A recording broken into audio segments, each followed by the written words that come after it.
ഒരാളൊരു പള്ളിയായി രൂപാന്തരപ്പെടുന്നത് എപ്പോഴാണ്? അയാളൊരു കുഞ്ഞിൻ്റെ ഹൃദയം കടമെടുക്കുമ്പോഴല്ലേ? കുഞ്ഞ് ദേവാലയമാണ്. പണ്ടത്തെ പാട്ടുണ്ടല്ലോ, പിഞ്ചു ഹൃദയം ദേവാലയം, കിളിക്കൊഞ്ചല കോവിൻ മണിനാഥം. സത്യമല്ലേ?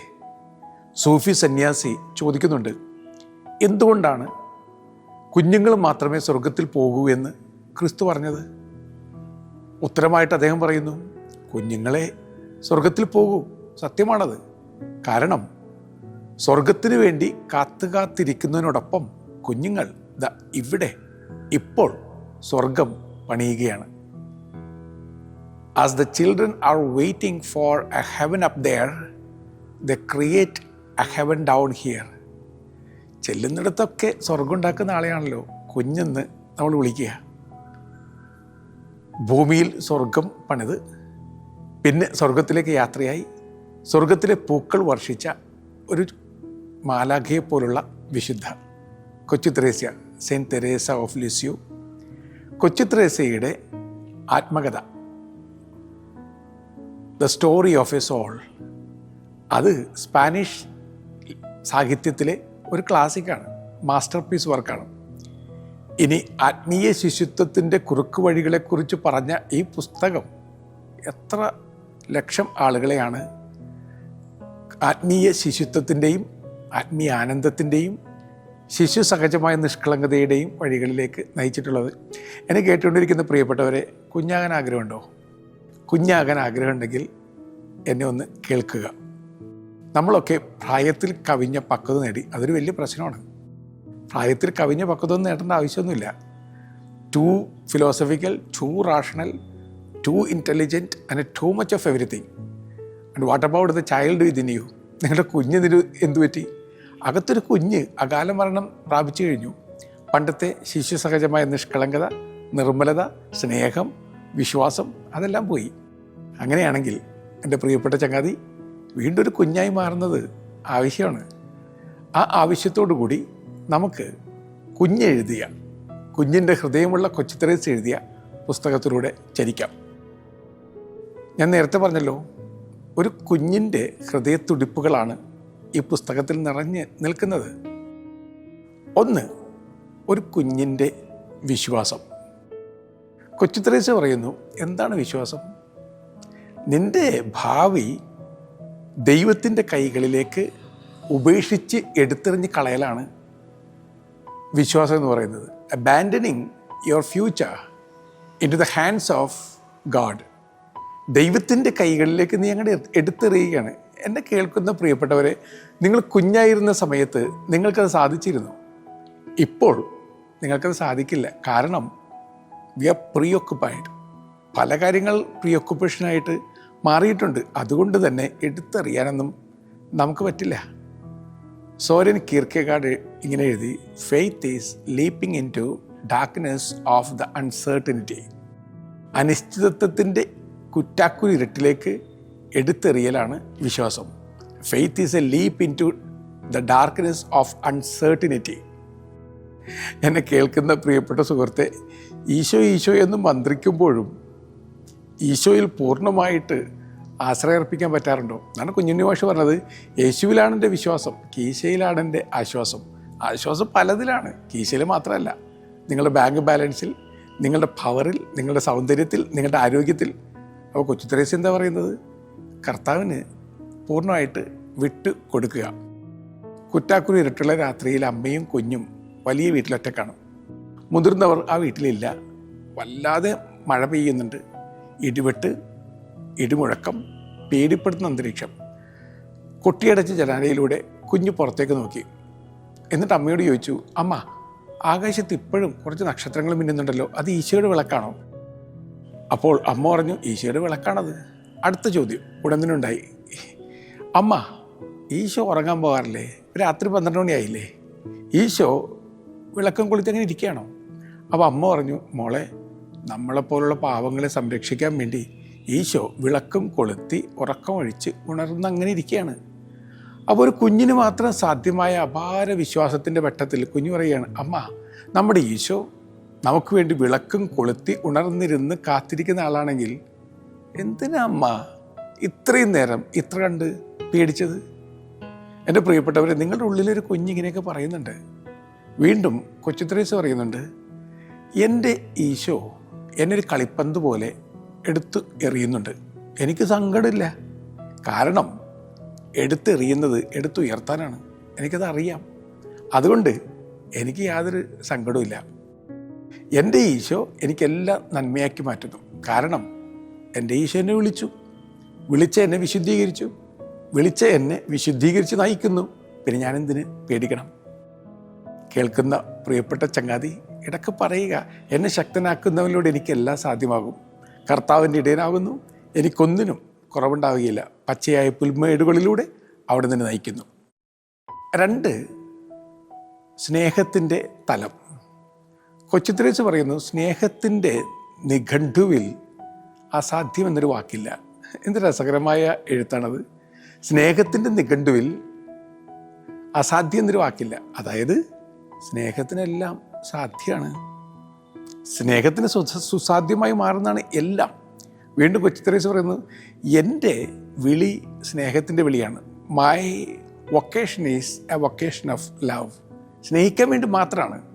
വീണ്ടും കൊച്ചു ത്രേസ്യ പറയുന്നു, ഞാൻ സ്നേഹമായി തീരുമ്പോൾ ഞാൻ എല്ലാമായി മാറുന്നു. അപ്പോൾ ഒരാൾ സ്നേഹമായി മാറുമ്പോൾ അയാൾ എല്ലാമായി മാറുകയാണ്. ഈ കുഞ്ഞുങ്ങൾക്കാണ് ഇങ്ങനെയൊക്കെ ചിന്തിക്കാൻ പറ്റുക. കുഞ്ഞുങ്ങൾ എത്ര പെട്ടെന്ന് എല്ലാവരുടെ എല്ലാമായി മാറുന്നുണ്ട്. നമുക്ക് പറ്റുമോ? നമ്മളെന്താ ചെയ്യുന്നത്? ചെല്ലുന്നിടത്തൊക്കെ മതിൽ പണിയുന്നവരാണ്. എൻ്റെ എന്ന് പറഞ്ഞ് മതിൽ പണിയുകയാണ്. കുഞ്ഞുങ്ങൾ അങ്ങനെ മതിൽ പണിയുന്നുണ്ടോ? കുഞ്ഞുങ്ങളുടെ ജീവിതത്തിൽ അവർ പാലം പണിയാണ് ചെയ്യുന്നത്. എല്ലായിടത്തും പാലം ഒരുക്കിക്കൊണ്ടിരിക്കും. കൊച്ചു ത്രേസ്യ എങ്ങനെയായിരുന്നു? കൊച്ചു ത്രേസ്യയുടെ എഴുത്തുപോലെ തന്നെയായിരുന്നു ജീവിതം. കൊച്ചു ത്രേസ്യ പറയുന്നു, സ്നേഹം കാണിക്കാൻ ഒരവസരം പോലും നമ്മൾ നഷ്ടപ്പെടുത്തി കളയരുത്. Don't miss A single chance. ചിലപ്പോൾ ഒരു കാരുണ്യത്തിൻ്റെ വാക്കാകാം, ചിലപ്പോൾ ഒരു കാരുണ്യ പ്രവൃത്തിയാകാം, ചിലപ്പോൾ ഒരു പുഞ്ചിരിയാകാം. ഒരു പുഞ്ചിരിക്കുള്ളിൽ ഒരു ജീവിതം മുഴുവൻ അടങ്ങിയിട്ടുണ്ട്. ഒരു പുഞ്ചിരി ഒരുപക്ഷെ ജീവൻ വീണ്ടെടുത്ത് നൽകിയേക്കാം. അപ്പോൾ കൊച്ചു ത്രേസ്യ പറയുന്നു, പുഞ്ചിരിക്കുക. പുഞ്ചിരി പനിനീർ പൊഴിക്കുന്നത് പോലെയാണ്.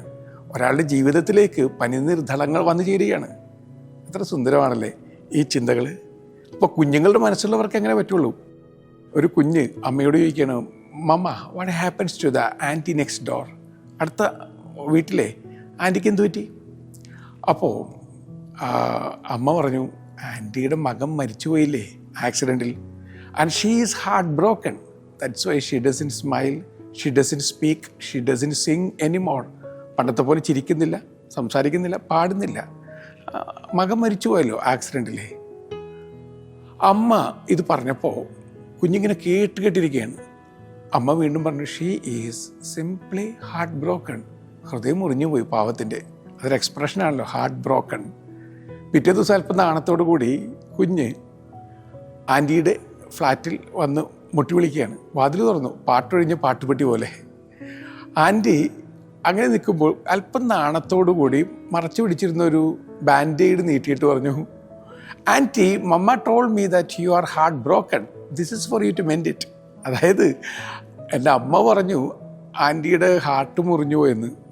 അത് കെട്ടിവെക്കാനായിട്ട് ബാൻഡേഡ് കൊണ്ടുവന്നാണ്. അവർ പൊട്ടിച്ചിരിച്ചു. പൊട്ടിക്കരഞ്ഞിരുന്ന സ്ത്രീ ഇപ്പോൾ ചിരിച്ചുപോയി. പൊട്ടിച്ചിരിക്കൊടുവിൽ അവർ പറഞ്ഞു, എൻ്റെ മാലാകെ, എൻ്റെ ഹൃദയം മുറിഞ്ഞപ്പോൾ മുറിഞ്ഞ ഹൃദയം കെട്ടിവെക്കാൻ ദൈവം അയച്ച മാലാകയാണ് നീ. മാലാക തന്ന ബാൻഡേഡാണിത്. അവരെന്ത് ചെയ്തു? ആ ബാൻഡേഡ് അവരുടെ പാർലറിൽ ഫ്രെയിം ചെയ്തു വെച്ചു. എന്നിട്ട് വരുന്നവരോടൊക്കെ പറയും, ഹൃദയം മുറിഞ്ഞ നേരത്ത് മാലാക കൊണ്ടുവന്ന് തന്ന ബാൻഡേഡാണ്, സ്വർഗത്തിൻ്റെ ബാൻഡേഡ്, ദൈവത്തിൻ്റെ ബാൻഡേഡ്. എൻ്റെ പ്രിയപ്പെട്ടവരെ, ഇതാണ് ശിശുസഹജമായ നിഷ്കളങ്കത എന്ന് പറയുന്നത്. ആത്മീയ ശിശുത്വത്തിൻ്റെ കുറുക്ക് വഴി ഈ സ്നേഹത്തിൻ്റെ കുറുക്ക് വഴിയാണ്. ഈ കുറുക്ക് വഴി നമുക്കുണ്ടോയെന്ന് ആലോചിച്ച് നോക്കുക. കൊച്ചു ത്രേസ്യ ആത്മകഥയിൽ പറയുന്നുണ്ട്, ചില കന്യാസ്ത്രീകളൊക്കെ വല്ലാതെ ബുദ്ധിമുട്ടിക്കുന്നവരായിരുന്നു. പക്ഷേ ആ ബുദ്ധിമുട്ടിക്കുന്നവരിൽ എന്തൊക്കെ നന്മ കണ്ടെത്തി ഞാൻ അവരെ സഹായിക്കുമായിരുന്നു.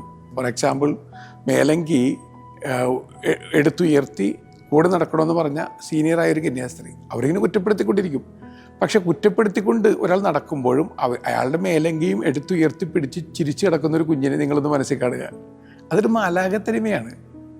അതുപോലെ തന്നെ മറ്റൊരാളെ ഹാപ്പിയാക്കാൻ വേണ്ടി അവർക്ക് വേണ്ടി കുക്ക് ചെയ്യുന്ന ഒരു കൊച്ചു മാലാഖ. കൊച്ചുത്രേസ്യ പലർക്ക് വേണ്ടി കുക്ക് ചെയ്യുമായിരുന്നു, അവർക്ക് വേണ്ടി ഭക്ഷണം ഒരുക്കുമായിരുന്നു, അവർക്ക് വേണ്ടി പടം വരക്കുമായിരുന്നു, പാട്ട് പാടുമായിരുന്നു, വേണമെങ്കിൽ അവർക്ക് വേണ്ടി ചുവട് വെക്കുമായിരുന്നു. ഇങ്ങനെയൊക്കെ ചെയ്യാൻ സാധിക്കുന്നത് നിങ്ങളിലുള്ള ശിശുത്വം കൊണ്ടല്ലേ? അപ്പോൾ വീണ്ടും ആ ചോദ്യം വരുന്നുണ്ട്, പണ്ടത്തെ കുഞ്ഞിന് എന്തു പറ്റി? പണ്ടത്തെ കുഞ്ഞ് എല്ലാം പൊറുക്കുമായിരുന്നു, എല്ലാം ക്ഷമിച്ച് ഉള്ളു തുറക്കുമായിരുന്നു. ഇപ്പോൾ പൊറുക്കലുമില്ല, തുറക്കലുമില്ല, എല്ലാം അടഞ്ഞിരിക്കുകയാണ്. അടഞ്ഞതൊക്കെ നേരെയാക്കാനുള്ള ഒരു ക്ഷണമല്ലേ കൊച്ചുത്രേസ്യയിലൂടെ, ഈ കൊച്ചു പുസ്തകത്തിലൂടെ ദൈവം തരുന്നത്. അടുത്തതായിട്ട് എളിമ. കൊച്ചുത്രേസ്യ പറയുന്നുണ്ട്, എല്ലാ പൂക്കളും പനിനീർ പൂക്കളാകാൻ കൊതിച്ചു കഴിഞ്ഞാൽ എങ്ങനെയാണ് ഒരു തോട്ടത്തിന് വർണ്ണവൈവിധ്യം ഉണ്ടാവുക? അവിടെ ഒരു ഡെയ്സി പൂവിനോടൊപ്പം തന്നെ, പനിനീർ പൂവിനോടൊപ്പം തന്നെ കുഞ്ഞ് കാട്ടുപൂവിനും പ്രാധാന്യമില്ലേ? കൊച്ചുത്രേസ്യ പറയുന്നത്, ഞാനൊരു കാട്ടുപൂവാണ്, ഞാൻ വലിയ പനിനീർ പൂവൊന്നുമല്ല, കാട്ടുപൂവാണ്. പക്ഷെ കാട്ടുപൂവിന് കാട്ടുപൂവിൻ്റെ ഭംഗിയുണ്ട്. അതാണ് എളിമയെന്ന് പറയുന്നത്. നിങ്ങളെ നിങ്ങളായിരിക്കുന്ന വിധത്തിൽ അംഗീകരിക്കുന്നതാണ് എളിമ. അല്ലാതെ ഞാനൊന്നുമല്ല, ഞാനൊന്നുമില്ലാത്തയാൾ, ഒന്നുമല്ലാത്തയാൾ എന്ന് കരഞ്ഞുകൊണ്ടിരിക്കുന്നതല്ല. മറിച്ച് ഞാൻ എന്തൊക്കെയാണ്, ഞാനും മറ്റുള്ളവരുമായിട്ട് താരതമ്യപ്പെടുത്തുമ്പോൾ അത്രയും വലുതല്ല ആയിരിക്കില്ല, അത്രയും ഗ്രേറ്റ് ആയിരിക്കില്ല, ഞാൻ അത്രയും ബ്രൈറ്റ് ആയിരിക്കില്ല.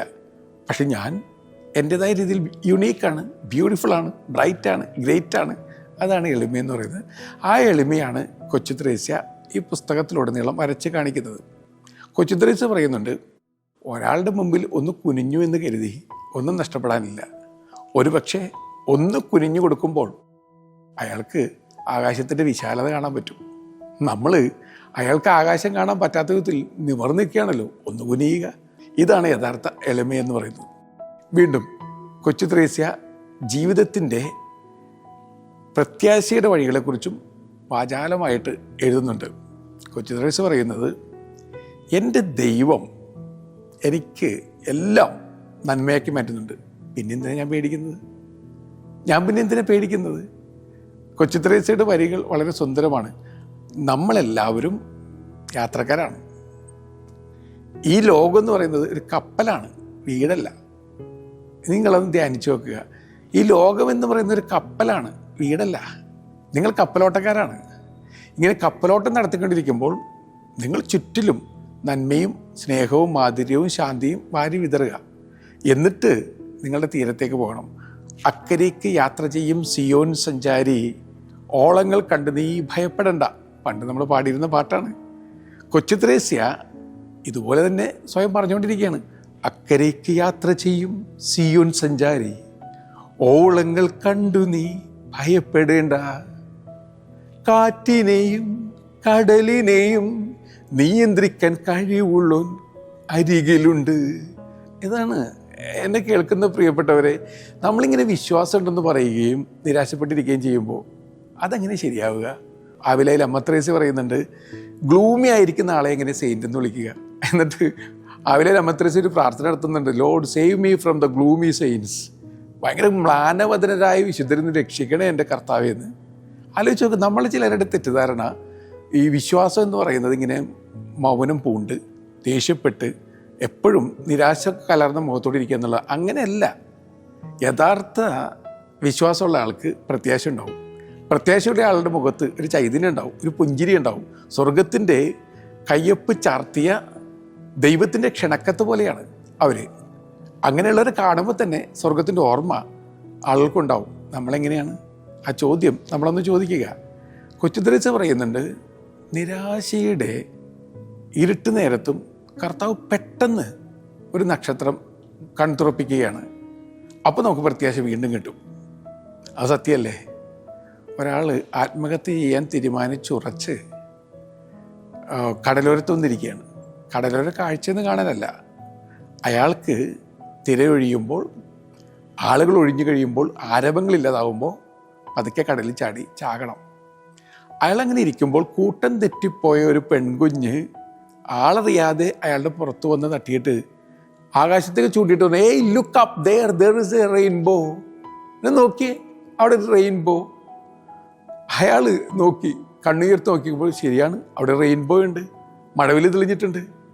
അപ്പോൾ അയാളുടെ ഉള്ളിൽ അയാൾ പറഞ്ഞു, ഏത് പ്രളയകാലത്തിന് ശേഷം നമുക്കായി ദൈവം തെളിയിക്കുന്ന ഒരു മഴവില്ലുണ്ട്. ദൈവം ഒരു മഴവില്ല് ഒരുക്കിയിട്ടുണ്ട്. ആ മഴവില്ല് കണ്ടതോടുകൂടി ആൾക്ക് ജീവിക്കാനുള്ള പ്രേരണ വന്നു, അയാളുടെ ഉള്ളിൽ സന്തോഷം വന്നു. പുതിയ ചുവടുകൾ വെച്ച് സ്വപ്ന സദൃശമായ ചുവടുകളോടുകൂടി അയാൾ ജീവിതത്തിലേക്ക് തിരികെ നടന്നു. ഈ പ്രത്യാശയുള്ള ആളുകൾ ഇതുപോലെയാണ്. അവരെല്ലാവരെയും പ്രത്യാശയിലേക്ക് വഴി നടത്തും. കൊച്ചു ത്രേസ്യയെക്കുറിച്ച് പറയപ്പെടുന്നത്, നിരാശ വരുന്ന ആളുകൾക്കൊക്കെ കൊച്ചു ത്രേസ്യ അത്ഭുത ദർശനം നൽകി ജീവിതത്തിൻ്റെ സൗന്ദര്യത്തെക്കുറിച്ച് അവരോട് വാചാലമായി സംസാരിച്ച് ജീവിതത്തിലേക്ക് മടക്കിക്കൊണ്ടുവന്ന എന്നാണ്. ഒരുപാട് സാക്ഷ്യങ്ങളുണ്ട് കൊച്ചു ത്രേസ്യയെക്കുറിച്ച്. നിരാശപ്പെട്ടിരിക്കുന്നവരുടെ ഉറ്റ ചങ്ങാതിയായിട്ട് കൊച്ചു ത്രേസ്യ പലപ്പോഴും മാറിയതായിട്ട് ചരിത്രം രേഖപ്പെടുത്തിയിട്ടുണ്ട്.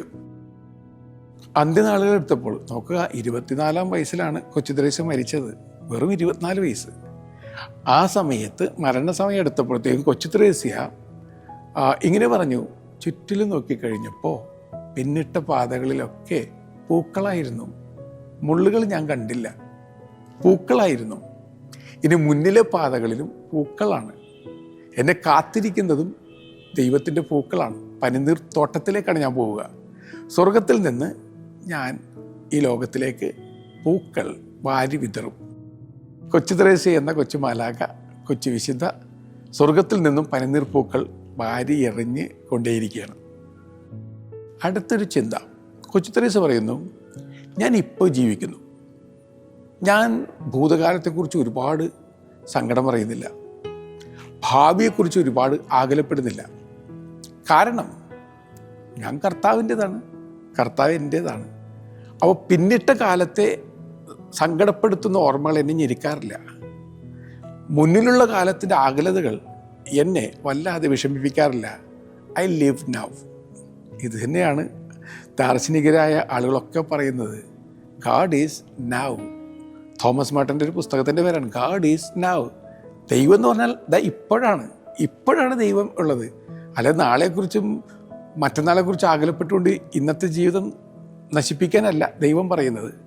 ഒരു മാലാഖ നോക്കുമ്പോൾ ഒരു മനുഷ്യൻ കനത്ത ഭാണ്ഡവും പേറി വേച്ച് കൂനിക്കൊമ്പി നടന്നു വരികയാണ്. മാലാഖ ചോദിച്ചു, എന്താണ് ഇത്രക്കേറെ ഭാരം? അയാൾ പറഞ്ഞു, ഇന്നലെയുടെ തെറ്റുകളെക്കുറിച്ചുള്ള കുറ്റബോധവും നാളെയെക്കുറിച്ചുള്ള ആകുലതകളും രണ്ടും ചുവന്ന് നടക്കുകയാണ്. മാലാഖ പറഞ്ഞു, ഞാനൊന്ന് കാണട്ടെ ഈ ഭാണ്ഡം എടുത്തു, തുറന്നു നോക്കി. മാലാഖ പറഞ്ഞു, അകത്ത് ഒന്നുമില്ലല്ലോ, പൊള്ളയാണ്.